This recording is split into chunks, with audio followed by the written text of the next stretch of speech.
All right, Homesteader family, welcome back to the journey. Thank you for being a part of the journey, and don't forget to share the journey. So I had the excavator come in, and these are the projects I'm going to do, minus the very bottom, the farm area I did not do. And I filmed all the previous videos several months ago at springtime, and then I am just now filming the second parts of all the videos now mid-September. So be in mind the scenery is different, and I just wanted to go ahead and get this done because I haven't had time. And here we go. Stay tuned. Okay, first up is the parking lot before picture. So I have all this dirt here in front of the fence, a good 4, maybe 5 feet, that I'm going to be digging back. And I'm going to cut all this back, like I said, to the fence.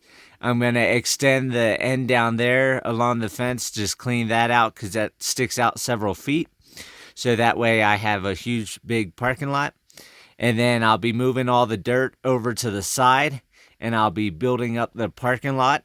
And slowly but surely, hopefully, I can raise it up several feet and make one big parking lot for the petting zoo and school buses to pull in and turn around and all that type of stuff. And of course, I'll get the boulders moved and put down some netting for erosion control and go from there.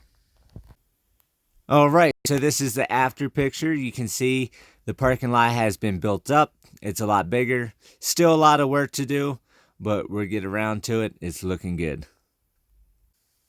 All right, here's along the driveway before coming in, going towards the camper trailer. So all this dirt here, how it's all wavy and all messed up, I'm going to make a straight line. I'm going to dig all this back, and then eventually I'll be pouring concrete wall, and then the fence will come over, but not where my finger just showed it. I decided to come straight out instead of going over like I thought I was going to do. And it's everything's coming along, and everything's going to be looking good, and then get the concrete done. All right, the post is in, the fence is in. The only thing left to do is get concrete poured along the wall. All right, this is going to be the upper creek bed before photo. You can see a little bit the ducks swimming around as I walk up here. But the problem I've been having is the wind just blows right across all this ground, and it sucks all the moisture right out. And during dry spells, there's no moisture in the creek whatsoever. So the creek goes over here around the side and sometimes overflows over this way. But I'm just going to make a channel that goes through to help the moisture stay in the ground instead of being wicked out. And then I can put some erosion control down and get stuff to grow like bamboo. All right, so you can see everything has changed. I had the channel, and further back are metal baskets that I have in the middle of it. That has the bamboo in it, and I'm hoping that bamboo will take over the channel, and that will also lock in the moisture and provide food. All right, so the culvert bridge thing was I was going to pull out this 1-foot culvert that was collapsing and lift it up at this end and started clogging. I was going to tear it out. I was going to do cinder blocks and build concrete across the top of it with rebar and wire mesh. And I decided not to do that. So I went ahead, I dug it all out. I put in a 2-foot culvert, so twice the size of culvert. And I did it at a slope going downhill so it doesn't plug up with dirt and rocks and all that type of stuff. And you'll see.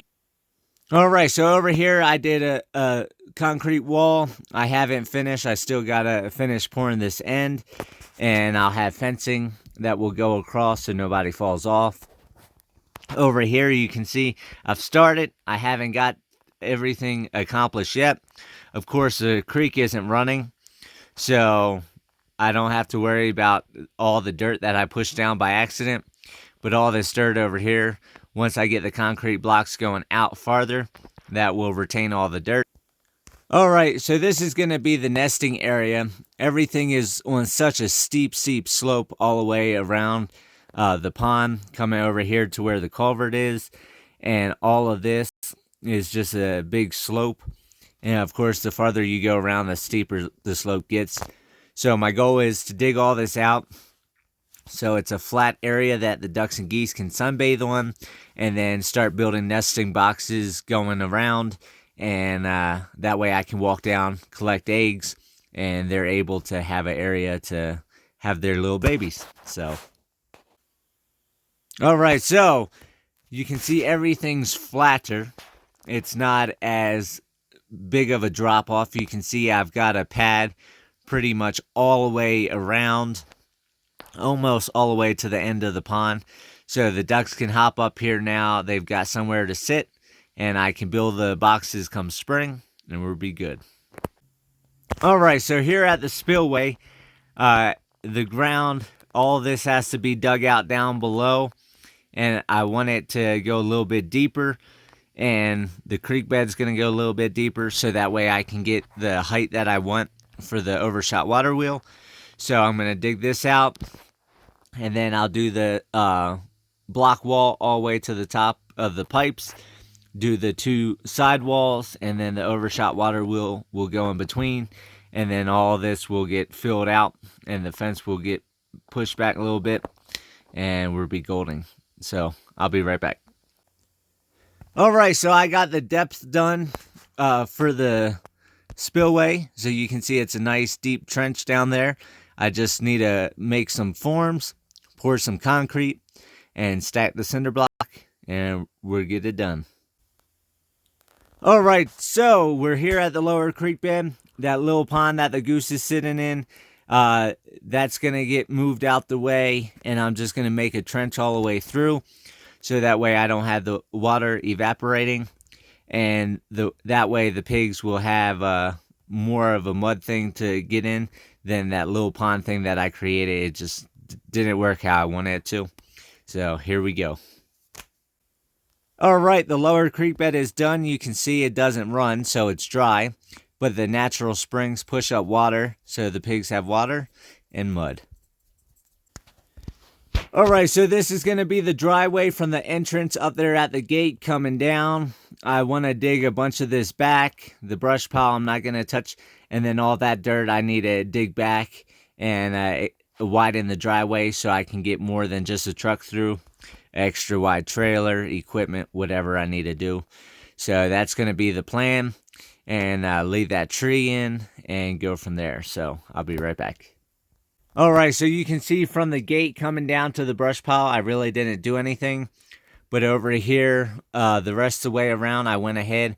I dug all that back. You can see the change of depth in that. And I'm going to be renting a bulldozer in October. So with the bulldozer, I'll go ahead and push all this dirt over to the beach area that I'm going to create. And then coming down from the gate to the brush pile, I'll be able to flatten all that out and get a bunch of work done. All right, now on to the house site before. So I do not have it wide enough for the 32 feet. So all of this has to be taken back. It also has to go over a couple feet because the exterior is actually 32 by 62. And I had originally dug it the first time around as a 30 by 60. So I've got to do several more feet both ways, clean out the back some, do the front wider, and get a couple feet over here. So I'll get on that, and I'll be right back with you. All right, so here at the house site, you can see everything's dug back some. Of course, the dirt has slid back down, and you can see the front is all cleared out, and so is the side. All right, so I'm going to make a couple of concrete outhouses like you see at parks that are right next to each other. It's going to be right over there on the other side of the trailer. And I'm going to dig a hole 8 foot deep, 4 foot wide, and 8 foot long. And then pour pads around the outside of it, do cinder block walls, and do a metal roof. And I'll have a couple bathrooms for the petting zoo. Okay, here we go. So this is all pressure treated wood. I went ahead, I made the hole You can see the hole is nice and deep. Actually got some grass growing down there. And that's the divider right there. And it's all set. Okay, the last thing planned is the Hoosier Culture Bed because I'm not going to touch the farm area. But over here, from the grain silo just past this tree, I'm going to go along this fence on the inside, all the way down and around. And I'm going to dig a 4-foot trench to put all these logs in, the firewood logs that I got. And that's going to work as a Hoosier Culture Bed. And then I'll top it all off with manure from the animals from the shelters.